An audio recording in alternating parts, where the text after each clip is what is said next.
How's it going here at Nomad Mobile Maintenance? Today we're working on the 2002 Mazda Protégé. The customer had the power steering and the alternator belts come off.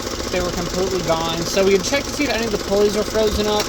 We checked to see if the coolant level is low. It is a little low, but we do see that there is a puddle right there underneath the overflow reservoir.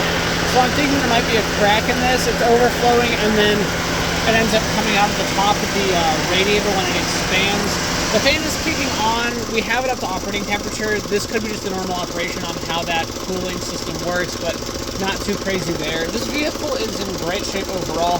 There's a rattle temp from one of the heat shields on the exhaust, so we got that bent out of the way so it hopefully won't rattle, and we don't hear it right now, so we're pretty happy with that.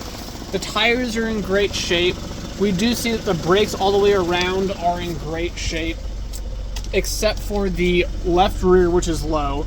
Tires are great, brakes are good front, bad rear. Anyways, nothing too crazy. The rubber on this is a little dry rotted. We can see that on the lower control arms. And if we look in the back there,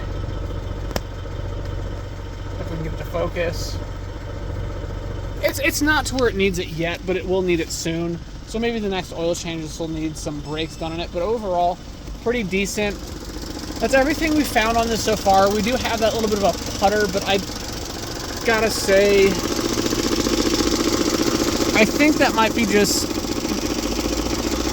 it's hard to say. Nothing's wobbling abnormally, and I don't see any of the belts getting cut up, so it's not like something's bent into the belt and cutting on it. And I think it might be the water pump going out. I think that's potential that is, but we don't see any wobble out of it, so maybe it's got an air pocket in it somewhere, and it didn't start doing that until just a little bit ago, but nothing too crazy. Thanks so much for joining us.